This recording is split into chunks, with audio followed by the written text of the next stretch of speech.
আজি দুদিনমানৰ পৰা আমি দেখি আছোঁ যে জমিয়ত উলামাৰ ওপৰত এটা বিশেষভাৱে অভিযোগ উত্থাপন কৰা হৈছে যে এনআৰচি কেছত জমিয়ত উলামাই কোনো জ্যেষ্ঠ অধিবক্তা খুব ভাল জ্যেষ্ঠ অধিবক্তা নিয়োগ কৰা নাই।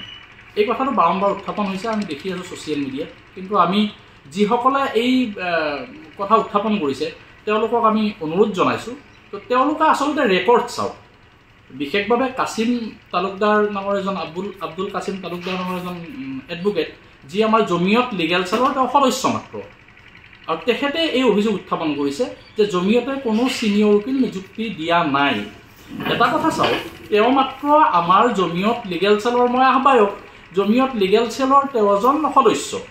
ভাই ইয়াতে ডেমক্ৰেটিক চেণ্ট্ৰেলিজম চববিলাক মিলি তাত এটা মছৱাৰা হয়, আলোচনা হয়, আৰু সেই সিদ্ধান্ত মতে কাম কৰা হয়। কাছিম তালুকদাৰ চাহেবে তেখেতে নিজে এটা কথা ক'ব আৰু সেইটোৱে আমি মানিব লাগিব, এনেকুৱা ধৰণৰ কোনো কথা নাই। তেখেতে কংগ্ৰেছৰ বা অন্যান্য কোনোবা ৰাজনৈতিক পাৰ্টিৰ হৈ তেওঁ এতিয়া কথা মাত মাতিছে বা তেওঁ যিটো মিডিয়াত আহি কৈছে। মূল কথাটো হ'ল, আমি দুষ্মন্ত দাৱে চাহাবৰ নিচিনা তেওঁ নিজেই কৰিছে, এডভাইচ দিছিল। তেওঁৰ এডভাইচ অনুযায়ীয়েই আমাৰ সিদ্ধান্ত আছিল যে এনআৰচিৰ কেছত 274 যিটো কেছ চলিছে সুপ্ৰিম কোৰ্টত, এনআৰচি 51 আৰু 71 কেছ হিচাপে ৰাইজে জানে, এই কেছটোৰ কাৰণে যি এডভোকেট নিযুক্তি দিয়া হৈছে জমিয়ত উলামাৰ ফালৰ পৰা দুষ্মন্ত দাৱে চাহাবক তাক নিযুক্তি দিয়া হৈছিল।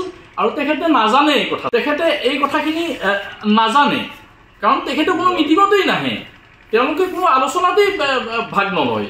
তেওঁ কেনেকৈ জানিব? তেওঁ এজন সদস্যহে, আমাৰ মিটিংবিলাকতেই তেওঁ নাই। তেওঁ যিহেতু অভিযোগ উত্থাপন কৰিছে, আমাৰ এটা হাঁহি উঠিছে। তেওঁ অন্তত আমাকো সুধি ল'ব লাগিছিল যে ভাই এই কেছটোত লাষ্ট যি আৰ্গুমেণ্ট হৈছে, আৰ্গুমেণ্টত কোন উকিল আপোনালোকে থিয় কৰাইছে, এই কথাটো আমাক সুধিব লাগিছিল। কমাৰ্চৰ আমি কৈ দিলোহেঁতেন।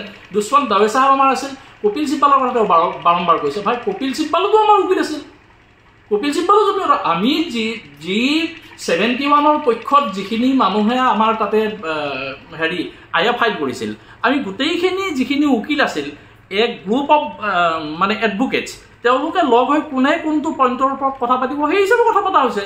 কপিল চিব্বালো আমাৰ ফালৰ আমাৰ পক্ষৰে উকিল আছিল, ঠিক তেনেকৈ দুষ্মন্ত দাৱে চাহাবো আমাৰ উকিল আছিল। আমচুৱে নিযুক্তি দিয়া ইন্দিৰা জয়সিঙেও আমাৰ ফালৰ পৰাই কথা পাতিছে। ইভেন আছুৱে যি নিযুক্তি দিছে, আছুৱে নিযুক্তি দিয়া উকিলেও আমাৰ পক্ষতে কথা পাতিছে, 71ৰে কথা পাতিছে। এতিয়া তাতে কোনজন উকিলে কি কথা পাতিলে, কিমান কথা পাতিলে, ইমান ডিটেইলছত কোৰ্টত ভাই 200 পাৰ্টিয়ে তাতে আয়া ফাইল কৰিছে। 200টা পাৰ্টিয়ে আয়া ফাইল কৰোঁতে এজনকৈ উকিল, 200 উকিল লাগিব, প্ৰায় 10 বছৰ লাগিব শুনানি কৰোঁতে। এইটো কেতিয়াও নহয়। সেই উকিলসকলৰ ভিতৰত, 200 পাৰ্টিয়ে দিয়া উকিলসকলৰ ভিতৰত যি ছিনিয়ৰ আৰু অথেণ্টিক 2-4জন উকিল থাকে, তেওঁলোকক 2 এষাৰ ক'বলৈ দিয়ে সুপ্ৰিম কোৰ্টে। মাল্লাপল্লী চাহাবৰ ক্ষেত্ৰত তেখেতে যি বেয়াকৈ শব্দ ব্যৱহাৰ কৰিছে, এডভোকেট আব্দুল কাছিম তালুকদাৰ চাহাবে জানা দৰকাৰ, BH মাল্লাপল্লী মহাৰাষ্ট্ৰ হাইকোৰ্টৰ ৰিটায়াৰ্ড চিফ জাষ্টিছ হয় আৰু এজন ভাল ছিনিয়ৰ উকিল সুপ্ৰিম কোৰ্টত। তেওঁ এওঁৰ বিষয়ে ইমান তাচ্ছিল্যভৰত কথা পাতিছে, এইটো বহুত দুখজনক।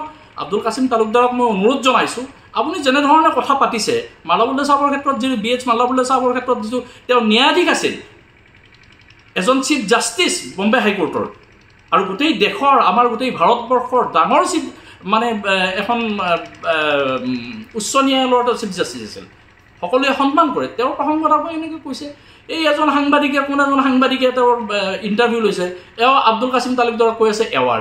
হয়, কোনদিনাখনে এৱাৰ হয়? এৱাৰ ক'ত থাকে? এৱাৰ থাকে সুপ্ৰিম কোৰ্টত, এৱাৰ হয় সুপ্ৰিম কোৰ্টত। এটা হাইকোৰ্টত হাইকোৰ্টৰ উকিল, কেনেকৈ এৱাৰ হ'ল? আপুনি এৱাৰ, এই সাংবাদিকজনেও নাজানে যে এৱাৰ ক'ত থাকে আৰু ক'ত নাথাকে, কোন এডভোকেট ক'ত থাকে ক'ত নাথাকে। গতিকে এইবোৰ কথা তেওঁলোকে ছ'চিয়েল মিডিয়াত যদিও তেওঁলোকে কৈছে, এইবোৰ কথাৰ কোনো মূল্য নাই। আমি ভাবোঁ তেওঁলোকে অন্ততঃ বুজা দৰকাৰ, ৰাইজেও বুজি পায়, সাধাৰণ মানুহে বুজি পায়। এই ক্ষেত্ৰত আৰু আমাৰ ক'বলগীয়া বিশেষ একো নাই, মাত্ৰ এইটো কথাই ক'ম, আব্দুল কাছিম তালুকদাৰ চাহাবে তেখেতৰ যি মনোমালিন্য হৈছে, তেওঁ এক বিশেষ ৰাজনৈতিক দলৰ প্ৰভাৱত পৰি তেওঁ এনেকুৱা ধৰণৰ কথা হয়তো আবুল তাবুল বকিছে। গতিকে আমি ভাবোঁ অৰিজিনেল যদি কিবা জানিব লাগে, মই নিজেই এই লিগেল চেলৰ আহ্বায়ক, ইনশাআল্লাহ এই ক্ষেত্ৰত যদি কিবা কথা পাতিব লাগে ভৱিষ্যত আমি এই বিষয়ত কথা পাতিম। আৰু লিগেলিও যদি আমি আগবাঢ়িব লাগে, আব্দুল কাছিম তালুকদাৰে যিটো অপমানসূচক যিবোৰ বাক্য কৈছে, সেই ক্ষেত্ৰতো আমি হয়তো আগবাঢ়িম।